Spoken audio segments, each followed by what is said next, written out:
Jen, nice to see you here today. Looks like we might be maybe a small group today. I'll give it a minute or two.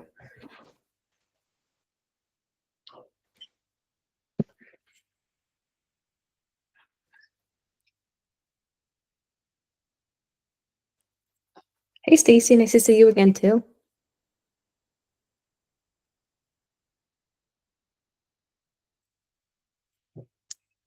Did everyone get their texts and emails this time? There's been a little bit of confusion with that recently. Yeah, I got the text. Okay, good. Yeah, I feel like the whole list sometimes, the last couple times I've not been getting it, and I've been getting emails after the fact. So that's why the calls have been a little smaller. I'm not sure why this is happening, but anyway, we'll have the call and people join, they join. So welcome. I know a lot of the names here, a couple I don't. So if you don't know me, I'm Lisa. I'm the nutritionist here at Raw Generation. And we have Jen over here too. She's our executive assistant. She's joining today. So these calls, we have them once a month, usually the first Wednesday of the month, unless something comes up. And I usually start the call with a theme, some kind of like, lesson or whatever I try to teach you guys about. And then the whole rest of the call is open question and answer time. So usually it goes to full time or a little over, but this is a smaller group. So I guess we'll say the floor will be yours for whatever questions you want. It could be about our products, nutrition in general, anything nutrition wise that I know about, happy to help with. So we'll see where we land. Today's call theme is about snacking, because I know this is definitely well, at least it was for me when I was overweight. Definitely can be something that holds people back from weight loss or even from just getting healthier, because, it's very easy to grab unhealthy snacks. So I wanted to give you some of my tips that I personally use or that I've given to my clients over the years to help combat different kinds of snack cravings. Not that you can't snack, but things that you can have instead of the junk food snacks. And then also talk about just in general how to make cravings not a part of your regular life, because they're, cravings come from two reasons, either emotional or nutritional reasons. So we can definitely at least combat the nutritional reasons. That being said, the four main things I feel like people tend to crave when it comes to snacking are salty things, crunchy things, sweet things, and like candy, like chocolatey. Chocolate's a big one for most people. I have been blessed that I never had chocolate cravings. I actually don't like chocolate very much. It always surprised me when I had to make chocolate recipes and people like them, because I just am kind of guessing. To be honest, I have a lot of people taste them, but chocolate is not my taste of choice. So, but I know from many years of working with a lot of women specifically, the chocolate is a really tough craving to overcome. So I have that on the list too. You do a great job with the chocolate flavors. Oh, thanks. I've tried them for you. They're good. Thanks. So I'll start with salty, because I know for me, that was the hardest craving to overcome, is salty cravings. And I used to be a big like Cheez-It fan and Fritos, and I could eat a box of Cheez-Its like it was my job in a sitting. No problem. So I had to overcome salty cravings. That was a big one for me. So what I found for myself, and then what I've also suggested to people, is there's some things, that you can eat that like aren't Cheez-Its that work. So one thing, believe it or not, is if you take like cucumber spheres and you salt them with like sea salt. This is great for when you're cleansing too. It's not the same as a cracker, but it definitely is salty. And if you have enough of it, it kind of will change some of that craving for you. It'll satisfy some of that craving. What I really found was the most satisfying thing, and this is actually what I have done for years, I still do it now, is I'll make a tray of vegetables for myself, like carrots, snap peas, peppers, like whatever vegetables you like. And then I have like a dip. So vegetable dip to me makes vegetables really, really easy to eat, especially if it's a good dip and not a super fattening one. So if you guys were here last month, I gave you my no oil hummus recipe. Happy to give it to you again if you want it. Just raise your hand and let me know, and I'll go through it again quickly. But that's a typical recipe that I made all the time, and it's actually in our product. So if you have done any of our methods, the skinny method, the protein method, or the signature reset, it's a free recipe with all of those products as well. But I would make that, and I would have like a big plate of vegetables with that dip, and I would just eat all of it. I wouldn't ever. I think the key for me anyway, and I think this for most people, is to pick snacks that you don't have to have a portion size limitation with, like, because then it's like, most people that like to snack don't like to stop at a certain point. They don't want a little bowl of chips. They want to just be able to eat out of the bag and just keep eating. And it's like just want to chew, just want to eat. And that's it's just how people are. I definitely was one of them and still am one of them. So for me, it was choosing the things that I didn't have to worry about how much I ate of it. So I would have a huge plate of whatever vegetable I wanted and the dip, and I would eat all of it. And then I would be over my salty cravings, and I would be like something super healthy to eat as well. It could even be like a meal. One other thing you could try is if you have any of the recipes that we give, the method recipes, the nutritionist recipes, there's a recipe there called oven fries that doesn't even really need a recipe. It's just taking potato basically, and on parchment paper, you're going to cut it into spears and dry roast it till it gets crispy at a high temperature and salted. And that is like the closest thing to a healthy French fry. And when you have those with salt, it's very, very, very satisfying and also filling. You can probably eat like 1 or 2 potatoes worth and be totally satisfied. So that's great if you're like a McDonald's French fries kind of person, or just like love to, have something like that. That definitely helps satisfy the salty cravings. I saw a hand raised. Was that for the hummus recipe, or is that a question? Hey, Kim, was that for the hummus recipe or question? No, my question was on the potatoes. So I Okay. think I know the answer. I think I know the answer to this, but we should not put oil on those, correct? Correct. Yes. Okay. Thanks for that, because I take for granted that everyone knows that because I do these calls so much, but I should reiterate. Correct. You're not making these potatoes with any kind of oil or fat at all. Dry roasting them, which means just dry. I mean, like what I would personally do is I would wash them and then like season them while they're still a little wet, so the salt kind of like will adhere then. And then when you dry roast them, they kind of get crispy. But there's no oil necessary. That's why I said put it on parchment paper, because then it won't stick to your tray. And they're crispy with no oil, and so they're super low calorie. Well, I should say low calorie, low fat. And if you're new here, you don't know my take on this. I am not anti-fat. I'm very pro healthy fats, but I'm very specific about when I have them in the day and how I eat them. So I never eat heated fats, always cold pressed oils. I never like heat oil I never cook in oil or butter. But I do add oil to like a dressing, or maybe to vegetables after the fact or something like that. And that's for weight loss and that's for health. And if you have questions about that, I'm happy to explain more. Just let me know later on when we get to the questions point. And I'll happily describe it to you if you're not familiar with my whole methodology there. But yeah, thanks, Kim, pointing out no oil there. So the next type of snack is crunchy snacks. I think salty and crunchy kind of go hand in hand, but sometimes it could be different. So my favorite crunchy snack that I've used for years is popcorn. Now, like, there's like good and the bad with popcorn. You could buy like the microwave popcorn, which is no good for anyone. I highly suggest not using that. And even a lot of the bad popcorns, you can buy the cleaner ones. Like the Lesser Evil brand is supposed to be better because it's with avocado oil, which, yes, it's cleaner. But for weight loss, I don't recommend doing that because you can really overeat it. The best thing is air popped popcorn. So if you have an air popper, that's the best. And you can season it with like salt and nutritional yeast, and it's really tasty. The other option is I occasionally will make popcorn myself, and this is a little bit different than what I just said with the oil, but it's like a very small amount. You take a large like pot, like metal pot, and maybe like less like a half a tablespoon is all you need of all those. It's like a little drizzle, very, very little, and you cover the bottom almost entirely with popcorn kernels. I get organic popcorn kernels like from Trader Joe's or Whole Foods or somewhere, and just put on low heat with the top on. It pops, makes a whole pot of popcorn. You can season it with a healthy salt and shake it, and then that's great. So that's like the healthiest version of popcorn that I personally have found, aside from air popping if you don't have an air popper. So that's a great snack, and you can really eat it as long as you keep the oil very, very minimal. You can eat a large amount of that without worrying about weight loss or anything like that, and it's very, very satisfying.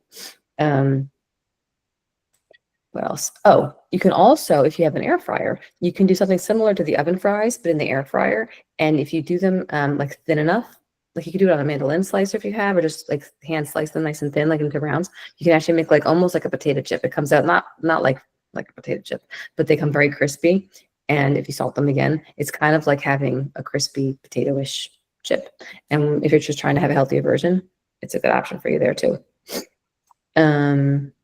Sweet snacks. So now sweet snacks is something I don't personally struggle with very much because I eat so much fruit, but I know people really do struggle with sweet snacks. So there's some options. One option actually is fruit. So if you haven't been here before, you might not know that there's really no such thing as too much fruit. People are afraid of eating too much fruit because it could, all of the culture has surrounded around glycemic index, and fruit makes you fat, and only have a half a banana and only eat berries or green apples and all that kind of stuff. And I'm the complete polar opposite of that with my methodology, and I have been for 20 years. And I've seen phenomenal results for myself and for all of my clients. That includes diabetics. It includes menopausal women. I have not found any validity to those claims at all. And from a health standpoint, I also don't find any validity to them. So I believe that we are designed to thrive on healthy sugar and carbohydrates from fruit. And I eat mostly fruit all day till dinner, almost every day. So that being said, I'm going to talk about this a little bit more later, but you can definitely snack on fruits like grapes, berries, melons, peaches, whatever fruits you like. And you don't have to worry about how much, like you don't have to stop after 2 clementines. If you want to have the whole bag, you can have the whole bag. It's totally fine. And it's actually really good for you. And it'll stop you from eating more of something bad later on. So with fruit aside, if fruit is not what you're wanting when you want something sweet, something that's really tasty that people don't think of as like baked apples. Believe it or not, like you just take an apple and just like slice it in half and put some cinnamon on it in the oven, and it is so good and savory when you want something just like sweet and warm, like almost like you can even make like your own kind of apple crisp. I make this all the time. Like apples with cinnamon, and put a little bit of oats in there if you want. And then if you even can make my ice cream recipe and my banana ice cream, that's what I was also going to say is another sweet option. If you're an ice cream person, which I was 100% an ice cream person, probably my favorite food on the planet prior to eating, how I eat was ice cream and pizza. So ice cream I had to learn to replace. And so I'll tell you real quick how to make it. It's a great recipe. I make it literally all the time. You need a high-speed blender like a Vitamix, or you could also use a food processor. So even like a cheapy $20 Hamilton Beach food processor will work. So you use the metal S blade if you have a food processor. If you have a Vitamix, you're going to need to use the tamper that they send, that stopper that goes through the hole in the top that stops before the blades. You'll need that piece to go with it to make it. And all you're going to do is take frozen bananas, which if you haven't been here before, again, you don't know that bananas need to be fully ripe before you freeze them. So what I recommend doing is buying a bunch of them, letting them ripen on the counter. And you can tell that a banana is ripe when it's fully yellow and brown speckled, no green left on the stem. So if it's anything other than that, it's still chemically a starch, and it will digest in your body like a piece of white bread and be constipating. So, but once it's fully yellow with brown speckles and no more green, it's the complete opposite. It's good for your digestion. It moves through your body easily. It's chemically a sugar, which is exactly what you want. So once they're ripe, you peel them, and you're going to cut them into like 3 or 4 pieces, whatever, and store them in gallons of block bags. And then just kind of stack them in your freezer. And you're going to use to make ice cream. Like I usually maybe use like say 4 bananas worth of frozen bananas, and you put that in your blender or your food processor with a little bit of vanilla extract. And if you want to make it a little sweeter, you can put like a tablespoon or 2 of pure maple syrup. Works great. And then just a tiny bit of water. And I'm talking like tiny, because if you put too much, it becomes more like a smoothie. So just a little bit to get it moving, and you blend. So if you're doing a food processor, it's going to take probably about 3 to 4 minutes. And you might just scrape the sides down a couple times. And the blender takes about 30 seconds. And either way, you have like a soft serve ice cream, and you can flavor it too. So going to my next craving type, which is chocolatey, one of the things that you can do is you can add cacao powder to it and some dates, and that makes it very fudgy and chocolatey flavored. It's great for people who love chocolate. I make this for my nieces and nephews every single week when they come to my house. I make them all flavors. I make them strawberry, I make them blueberry, chocolate, whatever. But they always have banana as the base, and then this other flavor is a secondary flavor. So for example, if you want to make like a watermelon ice cream, 1/3 of it would be the fresh watermelon, and 2/3 are going to be frozen banana. That way it still stays predominantly frozen and like only a little bit fresh. So if you want to do strawberry, you could do 2/3 frozen banana and 1/3 frozen or fresh strawberries. And that's how you make the flavor. Sorry, my allergies are this time of year, man. I just closed all my windows. Any questions about how to make the ice cream? It's a game changer when you start to make it. And it actually can be a full meal. Like I've had ice cream for dinner lots of times in the summer, or it could just be a sweet treat at the end of your day. So Lisa, that's an instant treat. So then you'll eat it right away. It's not, or can you freeze it and have it ready? In with all the good points. Correct. It's an instant treat. You make it when you want to eat it, because if you freeze it, I mean, you can freeze it, but what happens when you freeze it is it comes out kind of like a brick. It doesn't stay like a soft serve ice cream. It's almost like Italian ice after the fact, because it's just fruit based. So ideally, yes, you would make it and eat it fresh. You wouldn't freeze it. Very good question. Any other questions? Okay. I'll round up the chocolate with that discussion. So another thing, I have been told this now countless times. So I don't, like I said, I'm not a chocolate person. So you might think I'm crazy. However, real chocolate people have told me that dates, specifically medjool dates, are amazing for chocolate cravings. Like something in them satisfies whatever people look for in chocolate. So if you are a chocoholic, I highly recommend at least trying it. So pitted or not pitted medjool dates, they're like to me, they're the biggest dates, and they're the most meaty tasting and really good. I use them in everything. And I love to eat them. I don't like the chocolate, but I love to eat the dates. So curious to know if you try them, if they help with your chocolate cravings. Okay, so all that being said, oh, hey, Kim. Sorry, so many questions. No, Do you when you said that cacao powder, how that'll make it more chocolatey? How much would you put in? that will depend on how many bananas you use. So if you were to use, say, 4 bananas, I would use probably a nice couple rounded tablespoons of cacao powder. Maybe like 1 tablespoon for every 2 bananas. That's just like me guessing. I kind of can't tell till I see it, to be totally honest with you. But you know, the more you put out, the more chocolatey it's going to be. So I would start with, you can always add a little more. And do you find that in the baking section? Well, the baking section will have cocoa powder, which is not the same. You're probably going to have to like either look online or like more natural foods kind of a store. Like, so if you have a Wegmans or a Whole Foods or a Sprouts or something, they'll definitely have like a cacao powder. I know Trader Joe's has it. I used to buy it all the time when I had my business. And the only ingredient should be cacao, nothing else.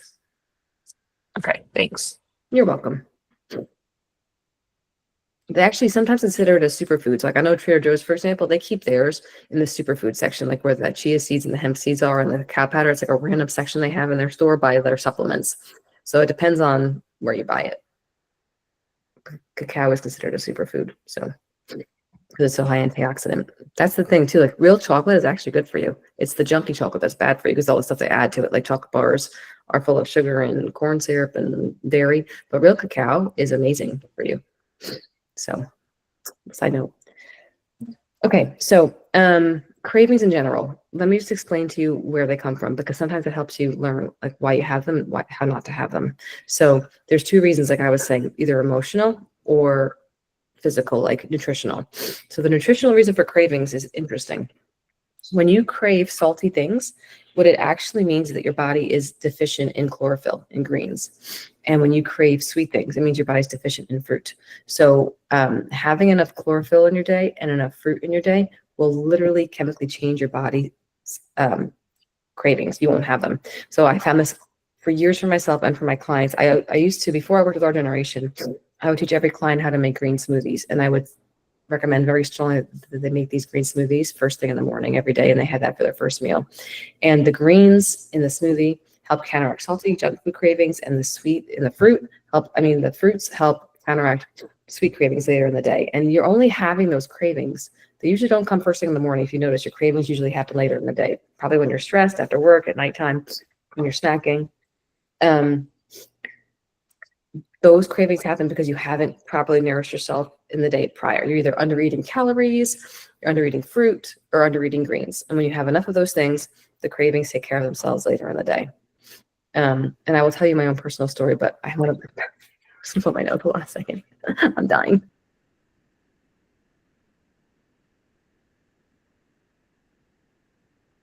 Okay, thanks. I was definitely, like I was saying, a binge snacker. And I'm not so much now, but I was for years. And when I decided to eat, if you don't know, I ate a mostly raw diet, and I ate an entirely raw vegan diet for over 8 years. And then I was not a total raw vegan. I was raw, and I would have some animal foods like some sushi and things. And only in recent years, maybe the last like 6 or 7 years, I started adding in some things like plain baked potatoes or steamed vegetables. But I still ate a 95% raw diet for the last 20 years of my life. So when I decided to switch over to doing raw foods, I didn't want to put guardrails on myself, because to me that was hard enough just not to eat cooked food. Think about that. Like most people can't eat no cooked food in one day. And I was committing to not doing it for like a long time.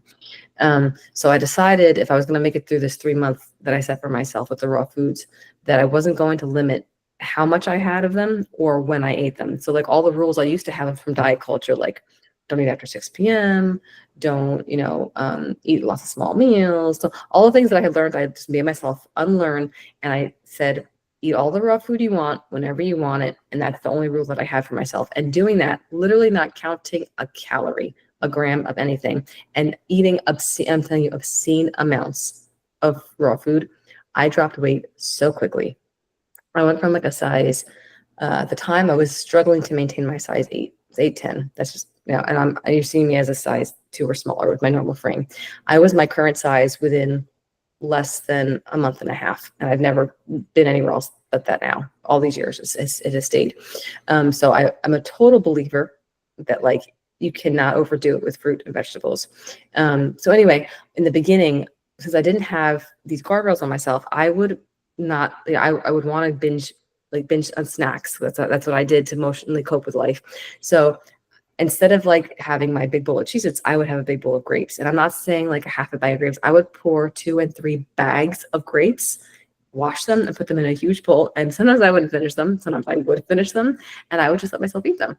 And I never tried to overcome the whole issues why I had to snack like that. But all I will tell you is that after I was fully nourished for a time, I'd say after about 6 or 8 months, I lost all my desire to binge snack and cravings. I just didn't have any need to it. I was just happy eating normal meals, and just my whole relationship with food completely changed. So while it seems extreme, the way I eat, it made my eating mentality so much healthier. Now I feel like I have total food freedom. Within the confines of the foods that I choose to eat, I eat them whenever I want, late at night, early in the morning. It does not matter where or when I eat them or how much I eat of them. And so to me, that was the first freedom I had in my whole like adult life of trying to diet. So there's my story, and that's my whole theme for today. And now the floor is yours. Oh, it looks like Andrew put something in the Slack for us. Also, eco-brand organic total black hydrogen chocolate with no added sugar is a really great product. I don't know what the ingredients are on that. Is it just really just chocolate? That's pretty cool if that's the case. I've never heard of that before. Yeah, so I mean that's the same as the cacao powder, so that's totally cool if you want to use that. Yeah, for sure. So we have like a half an hour left. What kind of questions can I answer for you guys? Or advice, or there's something else too. I don't typically use these calls to talk about our products too often unless something's relevant. But I will tell you that before I worked with Raw Generation, I was a huge proponent of cleansing. And I'm not particularly juice cleansing because I actually never told my clients to juice, because I find juicing to be extremely expensive and time consuming to clean, and not attainable for the average person, which is why I think of having a juice company is so great, because it's the work done for you. But like I said, I was a big proponent of blending and smoothies because I feel like it was just easier for people to do the work. They don't have a lot of time or a lot of funds.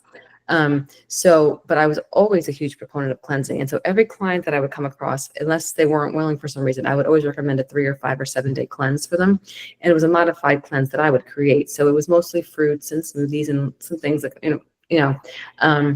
so that being said, my reasoning for that was twofold. It was one, to help cleanse their taste buds, because while you're eating things like, sugars and cookies and desserts, you're not going to crave apples. Like if you have a choice between an Oreo and an apple, you're probably going to take the Oreo. However, if you've cleansed your palate for 5 or 7 days, and all you've had, apples are going to taste amazing to you. Once the sugar's out of your system for a while, you stop craving sugar. Sugar is like an opiate, and if you can cut sugar out, processed sugar, not fruit sugar, your body will eventually stop craving it. And the same actually goes for processed carbohydrates. So I'm a big carb fan, as you know. I love potatoes. I eat whole carbs like quinoa and rice and things. I'm not a pusher at all of processed carbs because they're detrimental for lots of reasons. And I never forget that the last day I remember eating cooked food, this is like 20 years ago, I was having like, I think, cheese and crackers and I think pasta or something, because I loved all those foods. And I remember thinking, how am I ever going to not eat pasta? Like, I love pasta. I eat it 3 times a week. I'm Italian. My family always eats it. And I just, all I know is that it was hard in the beginning, but by month 2 or 3, it didn't look like food to me anymore. My brain changed because the cravings for it were gone. Like that hold that it has on you when you have foods, even like junk foods, like Doritos and things, they have what's called excitotoxins in them. These are like chemicals that companies add to food that unnaturally expand your taste buds, so the flavor burst you get is unnatural. So that's why a Dorito tastes like nothing in nature. You can't make a carrot taste like a Dorito because it just the flavor, it doesn't have the chemicals in it to open your taste buds that way. But once you cleanse your taste buds from these junk foods that have these excitotoxins, you start to really appreciate the flavor of natural foods. Like I remember one day celery started tasting salty to me. I never thought celery was salty, but when you cleanse your taste buds, celery does taste salty. So it's very interesting. And so all I can say is to trust the process with your body, and that it does get easier if you just limit it some. And so that's why cleansing, I feel like, was so effective. It would help people cleanse their taste buds and also help them see some results. You would lose weight kind of quickly, and it would motivate them to do whatever the rest of my plan was for them at the time. And so that's why, my mentality aligns so well with our generation, because that's what we teach our customers. You cleanse to detox, to restart and reset your system. And then you can continue on either with one of our programs or your own healthy eating program. And it just jumpstarts better habits. So that being said, it's a great way to conquer cravings. I'll say this too. If you don't want to make green smoothies for yourself every day, we have a green routine that I created specifically for this reason. I was thinking I want people to have a way to get their greens in every day, like I do with my clients. And so we had, at that time, I think we only had like 3 or 4 kinds of juices. So I created some other recipes for green juices and smoothies, and we made this whole green routine pack so people could have 1 or 2 green juices every day just delivered to their door. And that is the full reason for that is the chlorophyll. The daily chlorophyll combats cravings, detoxifies your body, it clears your skin. Chlorophyll is like nature's best gift to us. And people don't realize how many things chlorophyll does. Not to mention, it's very high in protein, iron, and calcium, which people don't realize. It's a very usable by your body, more so than the iron and calcium in meat and dairy. So it's a really to me, it's better than any vitamin you can take, is having green juice or smoothies every day. So, hey, Kim, you're up. Okay, so I have a question on the products, but so I'm doing a green juice every morning and trying to eat fruit or do a shake or soup for lunch, although in the summer the soup's a little challenging. But I know you have the green routine and there's the shakes that have more green stuff in, but I also have the more fun shakes that I would call, like the Oreo cookie, the peanut butter. And is that a good use for a meal replacement? Because obviously they don't have the green things in there. Like, should I be trying to push myself to have more of the green smoothie, or can I use those other smoothies as a meal replacement? Well, you're saying you're having the green juice in the morning still, though. Yes. Yep. Yeah, as long as you're getting it in there every day, then you can do whatever you want for lunch. I mean, the more greens is never a bad thing, but yeah, you can absolutely. Because I don't know if you ever did this. I know you did the reset. I don't know if you ever did the stay skinny method, but that is literally what you're doing. It's a green juice in the morning and one of those fun smoothies for lunch. There's no green smoothies in the lunches. It's like cookies and cream and creamsicle and all that kinds of stuff. They're treats, but they're really good for you. And that's your meal replacement, is your lunch. And they have the skinny boost before dinner. So it's basically exactly what you're doing. And I created that program because it was kind of like how I lived my life. And I wanted to give customers a way to do it that was kind of half done for them. So I think it's a great thing to do. Yeah, absolutely. You don't have to have the greens twice a day. You can, but you don't have to. Okay. I guess I was just getting probably the stay skinny confused with the green. Is it the green routine? Yes. The green routine is a pack of just primarily green juices and some green smoothies. And that's the idea behind that is 1 green juice or 2 green juices and smoothies a day. That's kind of like what you were doing when you did the signature reset. You were having those green routine packs in between your cleanses. The skinny method is a weekly system where you have a green juice in the morning, a shake for lunch, and then a little shot before you do a normal cooked dinner, whatever you want to make for dinner. So that's that system. I've actually personally, of all our things that we offer, every single product, that's my absolute favorite. I think it's the most sustainable for people for a long term. And it consistently has good results. People love it, and they lose a couple pounds a week at least with it long term. So it's my favorite by far. And I love the flavors the best too. I love the flavors. It tastes like ice cream, but they're good for you. So yeah, and I just wanted to say for everybody on the call, I know you mentioned it when you were going through the sweet snack. I still struggle mentally, and I've been doing this for a couple of years now with the eating fruit all day. I just can't get over. It's still very hard mentally for me to change my thinking. Yeah, it's hard to conquer culture. The protein culture and the not eating fruit, that those are the two questions by far. Like, I get questions literally every day from customers. Isn't it too much sugar in these juices? How come we can have this much sugar? Is it there's not enough protein? Where am I getting my protein from? I'm not negating protein being important. I'm not negating the processed sugar is awful for you, but it's just a shame because mainstream media has really made it backwards for what's healthy. And I have lots of reasons personally why I believe that is, but that aside, you can't trust labeling. And basically, if you're told something by a mainstream source, to me, it's like a automatic red flag. And that's when you dig deeper and do research for beyond the first page of Google search, pages 4, 5, 6, 7, where you start getting some of the real studies that are not funded by the companies that want to sell you something. And I'll just leave it at that. But I'll tell you also this, that nothing I ever teach is not really fully vetted, because I'm very skeptical. I'm naturally a skeptic when it comes to anything relating to health and nutrition, because I've heard and read everything. And that's actually, I don't know if you've been here before, but that's actually how I ended up eating how I eat, because I was in school learning about dietary therapies for disease, and I was skeptical because I was like, well, how's this actually going to help me? Like, I just don't see it. So I tried them all. I literally tried every single dietary therapy I learned about. It took me 2 full years of school. And for 3 months, I did every kind of therapy. So I did macrobiotics, I did veganism, vegetarianism, fasted on water, dairy-free, gluten-free, you name it. I tried it.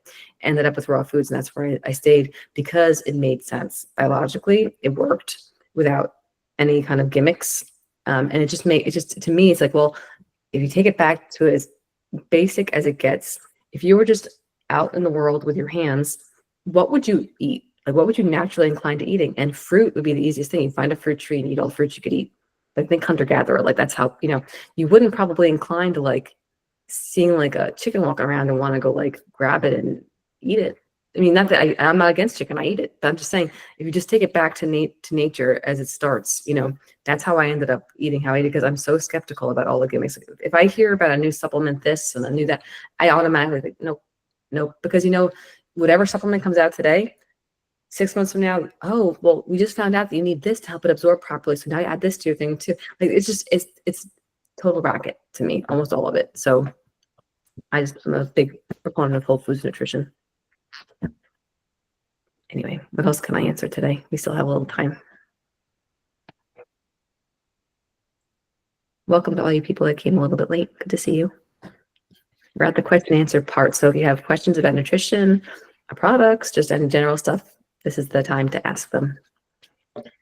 Hey, Lisa, sorry, I had it on my calendar, but couldn't find the link, and then had to go searching through my spam folder to find it. No, sorry, I was late. these emails, maybe that's the problem, because you know what? I've been having a lot of people say they're not getting these emails. Maybe they're going to spam for some reason. I don't know why. Yeah, and it was crazy because the one from yesterday was not in spam, but then the link to the meeting today, I put it on my calendar, but I got busy with work and then forgot to go look for it. And I was like, it said they were going to send a link. And then I went searching through my spam folder, and that's where it was. So I apologize for the delay. No, this has been a problem for the last few meetings now, because I've been noticing there have been less people, but the people are upset because I'm like, we're sending the links. I don't know why. Okay. But it's not so much a question, but just maybe a conversation starter. About 6 months ago, I went to a wellness retreat up in Virginia. And one of the biggest things that I learned from that retreat was just exactly what you were saying. All these supplements and protein powders and all this stuff can never replace good nutrition.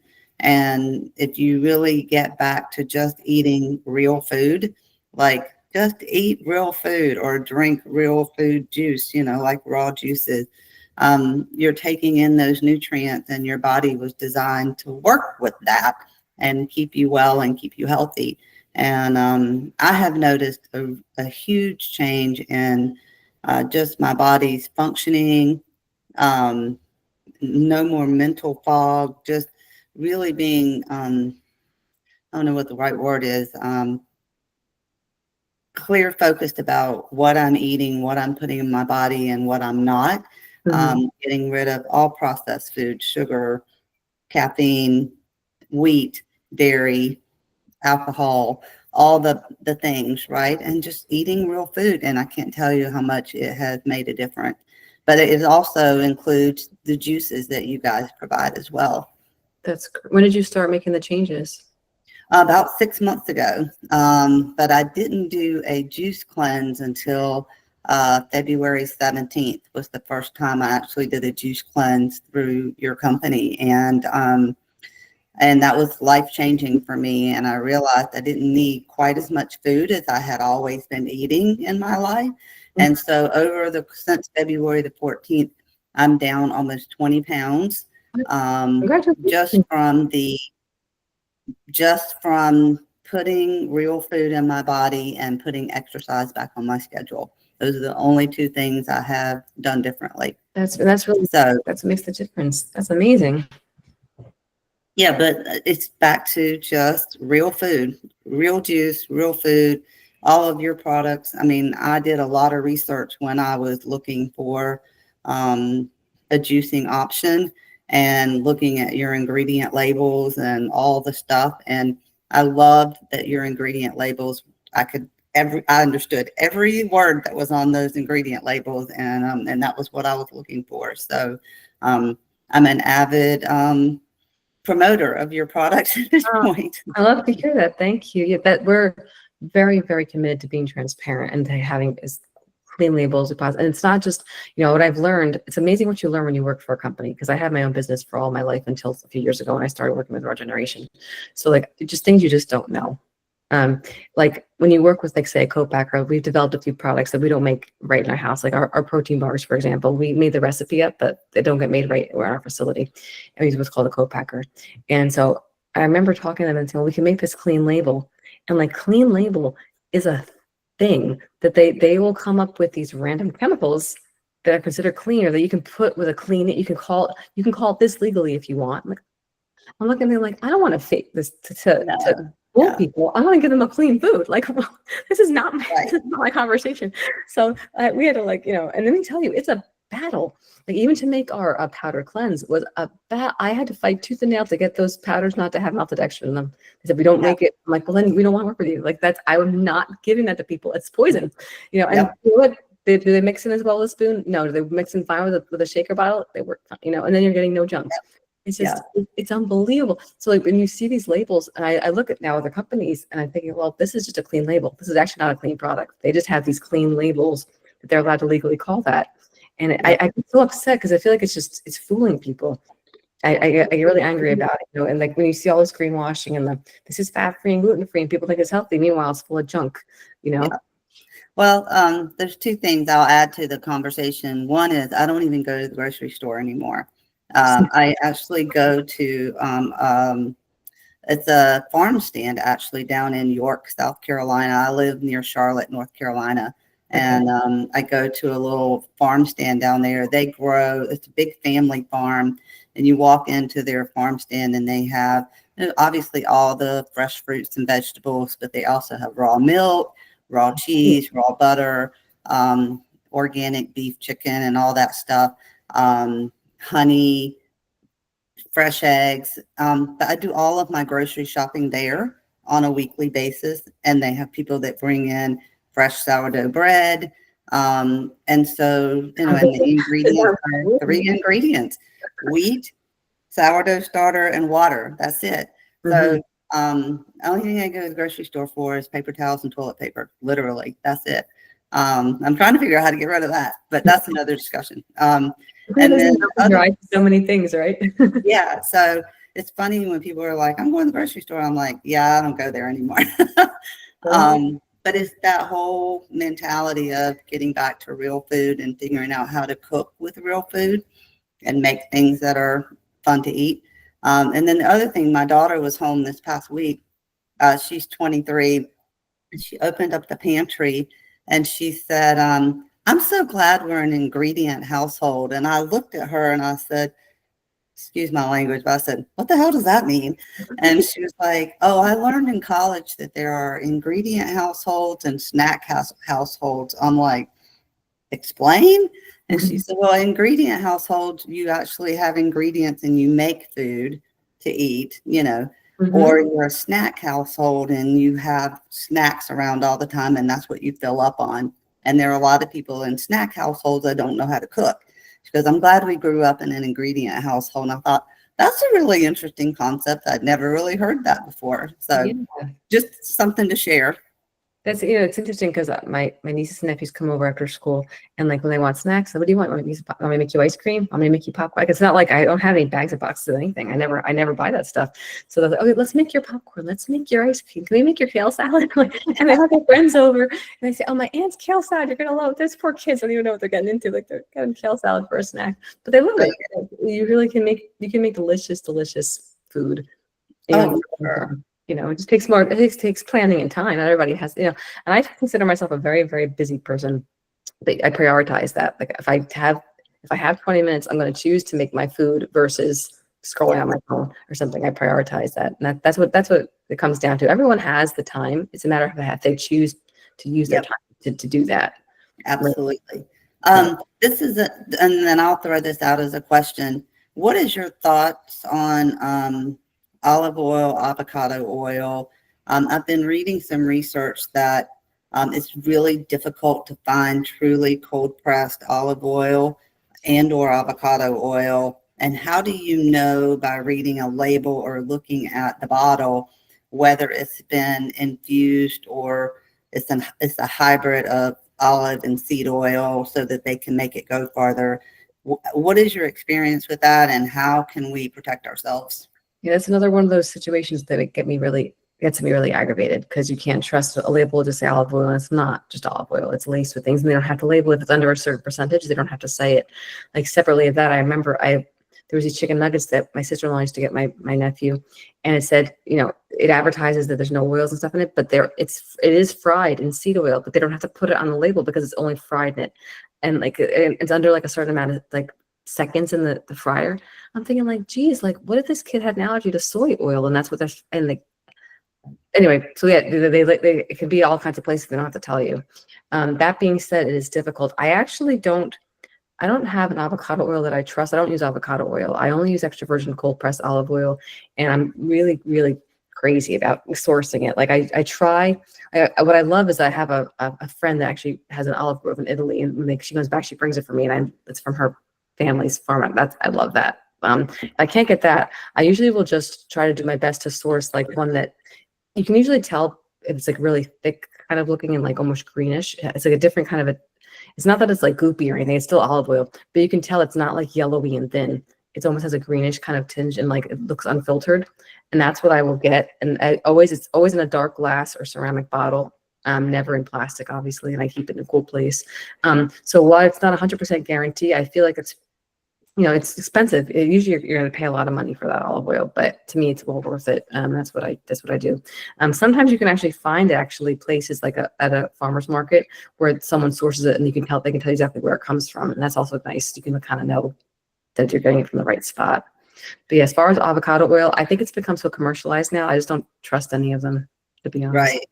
Right. Is there an online option where you think that you would trust to purchase it online and order it? Or at my farmer's market or my farm stand, they don't have any I've olive never ordered it online. I usually honestly kind of just go with my gut when I'm in like I will get something like that like at a Whole Foods or something, but not even Whole Foods really. There's like I have a small little kind of more homespun health food store that I go to that they're really careful what they source, and I kind of will usually use that to just go with my gut of it feels the best. If I can't get the one that my friend's family makes, Right. yeah, I don't really have a good. If you drop me your email in the chat, if I find something, I could let you know. I've never heard online before. Yeah, lots of great questions and good information there. You're living a life, Stephanie, and 20 pounds is amazing. See, that's all eating real foods. Did you have to count calories to do it? Did What's that? you have to count calories to do it, or did you just eat clean food? I eat in the morning. I typically don't eat breakfast in the morning, but I'll drink a juice, usually one of the green juices in the morning. Mhm. And then because I'm usually busy working, and then I usually will eat some sort of a salad for lunch. I've gotten into this routine where I steam a lot of vegetables, like beets and sweet potatoes and broccoli, cauliflower, carrots, all kinds of things. And so I'll either make a vegetable protein salad or I'll make a fruit salad. So, so if I put veggies and avocados on the salad, I don't put fruit on it. And if I do fruit, I don't put all the other stuff on it. It's Nice. raspberries, blueberries, strawberries, blackberries, all that kind of stuff. I make my own salad dressings and I go through a plethora of those. I typically don't eat dinner, but I'm kind of snacking through dinner. So sometimes I'll have like blackberries and cherries that I've frozen and I'll throw them into the thing and make some sorbet with them with some coconut water or something like that. Or I may just, eat a couple handfuls of blackberries, which are really in season and they're really good right now. Yeah. In season. Last night I had a half of a tomato sandwich on sourdough bread. So I don't really sit down and eat a full meal because I'm usually moving and grooving in the evening. So I'm really, I'm older. I'm almost 60. And so I don't think my body needs as much food as I must have needed a while ago. And I'm really not hungry. A lot of times in the afternoon, I'll drink a juice or one of your protein shakes or something like that. And of course, I'm drinking tons of water. And every day I'm exercising. I'm either working out or walking, one of the two. Great. So nothing super elaborate, but just getting back to eating real food. That's what counts. That's it. Awesome. I loved hearing everything you talked about today. That's great. It takes a commitment to do it, but once you get into a routine, it really is not awful. It's and you feel so much better because of it. So yeah. Awesome, Stephanie. Really awesome. Thanks for sharing. Lorraine, you had a hand up. Yes. Hello. Two things about your banana ice cream. Yes. I heard an online physician say, oh, you never want to eat ripe bananas because there's too much sugar in it. And I don't particularly care for ripe bananas raw. I like to put them in things. So I make a chocolate smoothie using a ripe banana, cocoa powder, a little bit of honey that's locally sourced. And I like my raw milk. So I make a smoothie with that. Sounds delicious. But so it doesn't really matter, from what I'm hearing you say, it doesn't matter if you eat a slightly ripe banana or a very ripe banana versus a green banana, except the green banana could give you tummy trouble, which I've never had that happen. No, it does make a big difference, actually. I would never recommend eating anything but a ripe banana. Doesn't it be like a crazy smushy ripe banana? I just think basically once it's fully yellow and the brown speckling starts, that's the sign that it's chemically converted to a sugar. So anything prior to that, it's chemically a starch. So a starch digests nearby like a piece of white bread. So it's not good for your digestion. It's nutritionally deficient. So I would never recommend eating underripe bananas. And I've heard that a ton of times from different doctors and studies and stuff with that sugar. It's the whole same mentality with too much sugar. Like I said, I don't prescribe to that mentality. So to me, it's just a much, much better nutritional experience to have it once it's sugary or a sugar. So yeah, you can have all the ripe bananas you want. I wouldn't recommend having them underripe though. I won't listen to that doctor anymore. I mean, you do your own research too. Yes, and I've been trying to do that. Also, the second question I had, and I'm looking at my bottle of olive oil. It's a single varietal EVOO. Mm-hmm. I don't know what that stands for. This is Kalamata. It's from Greece, and it gives the crush date. This was crushed last year in October. It also has an FFA, which I don't know what that means. It gives the number of peroxide, DAGs, biophenols, and oleic acid. So, it sounds pretty legit. EVOO is extra virgin olive oil, and single varietal means it's from one type of olive. Yes. I think just in listening to it, it sounds like they cared enough to be really specific with their labeling. So unless they're really just trying to pull a wool over your eyes, most companies that will go that specific and be very granular with their labeling, I think they're trying to show that they care. That they do. Probably really And deep. this is an olive oil shop. That's Oh, all okay. they sell, olive oils, and they sell different flavored balsamic vinegars, Okay. Okay. including chocolate, No. which it's absolutely phenomenal I'm if you sure. have chocolate cravings, which I do. Chocolate vinegar. I've never heard of that. I had never heard of it either, but I was like, I was totally intrigued, and I said, "Oh, well, let me try this." And my husband was with me, and he doesn't care one way or the other, and he goes, "No, I'll pass on that." But I was like, "This is phenomenal." So, something good to put in your salad dressing when you make your homemade salad dressing. Yeah, for sure. So, thank you. Oh, you're welcome, Lorene. Kim, did you have a hand raised still, I think? Yeah, I do. I have a question for on salad dressings. I know generally you say try to eat your fats later in the day. I wouldn't mind having a salad. I like making a lemon vinaigrette, but it does take olive oil. Mhm. Is that okay since it's not cooked? I'm not cooking, it's not, Oh, it's sure. kind of in its raw form. Yeah, I use extra virgin olive oil all the time, every day on my salad. I mean, I usually wait to have it till dinner time, but you could have, I mean, you want to have it at lunchtime. Is that what you're saying? Well, yeah, because I think I remember in the past you saying trying to wait to have your fats till later in the day. I And mean, that would, if you're a person who struggles with bloating in general, then I would say I still stand by that waiting till later in the day. If that's not an issue that you have, then you can have it at lunchtime. It's not really, I don't consider that one of the heavier fats like nuts or avocado or something. I would definitely still say keeping those later in the day is better. But I mean, I've had olive oil at lunchtime without digestive problems before, so you can kind of test yourself out and see. okay, so no avocados on the salad. I mean, they're healthy, but I would wait until dinner time to have that if it was me. Okay. I feel that way. And I just wanted to say thanks to Stephanie for sharing a lot of that stuff. I was taking note of some stuff. So thank you. Oh, you're welcome, Kimberly. Good luck to you on your food journey. Thank you. I'm recommitting, Lisa. I've gone dark, but I'm recommitting. You can do it. You can email me anytime. You know you can. Let me see. I think some messages came into the chat, so let me just see what I missed over here. Stephanie. Oh, Stacy. Oh, Stacy, you're welcome. I love when you come. Andrew, California Olive Oil Company. Oh, Andrew put a couple of suggestions in there for cacao and for olive oil in the chat. So if you guys want to copy, these will, just so you know, I learned this the hard way.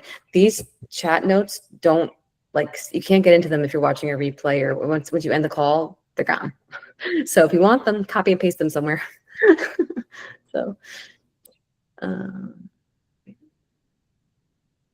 that's a good little tip, to use the spray olive oil if you have a good olive oil. Sure. Thanks, Angie, for all the tips in there about olive oil. Okay. I don't know what I just did over here. Okay.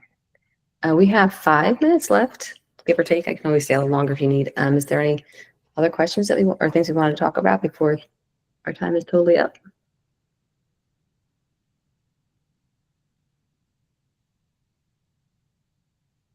No. I was just writing my notes up for our next month. I think it's July the 2nd. It falls right before the holiday weekend, so I thought it would be kind of apropos to do something about how I have always navigated holidays, social events without being able to still really enjoy them and not feel deprived in doing them, but being able to not also fall off my wellness goals. And so I thought that would be a good topic to talk about. I could share a couple recipes with you guys and some of the tips and things that I do. But if you have other things you want, let me know. That was my plan for the July call. And that is everything I have. So this was great, you guys. I always enjoy our calls. It's my favorite part of the month. So Lisa, or Jennifer, I can't see the chat for some reason. I'm taking this on my phone. oh, Is it possible, and you said there were some good tips in there, is it possible to have those sent out? let me see. Jen, do you think maybe you could copy and paste that into a doc real quick for me, and then we can email it to Kimberly. Thank you. Jen is the best. Do you want me to email it out to everybody or just Kimberly, was it? It's Kimberly, I think, that wants it, right? Yeah, that would be great. Kim Fogarty. Do we have Thank you. your email in here? I have one quick question. Oh, sure. Just 1 second, Bonnie. She's not able to access the chat, Jen. So if you just copy it, I have her email. I'll get it. You can just send it to me. I'll get it to her. Okay. All right, Bonnie, go ahead. I'm sorry. For the powders that Raw Generation has, what is best to mix with it? Okay, good question. So I'll give you a little context. We purchased all the other powders that the juice cleanse companies offer, and I tasted them, and I hated them, every single one, unfortunately. So I wanted to make something that would at least taste better. So that being said, you can mix them with water, and in my opinion, they taste far better than the other ones. I don't think they taste amazing with water, but I think they taste good. They taste amazing when you mix them with a clean oat milk. My favorite brand is the Malk oat milk. It's just oats and water. If you want to do a plant milk, any plant milk, you could do an almond milk or something too, or if you're a raw milk user, you could use raw milk. But they taste really delicious with the creamy texture. So on the instructions in the box, what I recommend doing if you're trying to do it as a cleanse is to do the first half of your day, the first 3 packets with water to kind of keep that whole lighter mentality. And you can eat fruit along with it or anything else. And the second half of the day, mix it with the plant milk, and you can have vegetables at that point of the day. You wouldn't have it with fruit then. And so that's like the optimum way to do it for a cleanse. However, if you're just trying to have them to be like a nutritional boost in your day, you want to just have one here and there. I think you'll like them much better with the plant milk than with water. Okay, so when you said at dinner, is oat milk considered plant milk? Yes. Okay. Okay. All right. Thank you. You're welcome.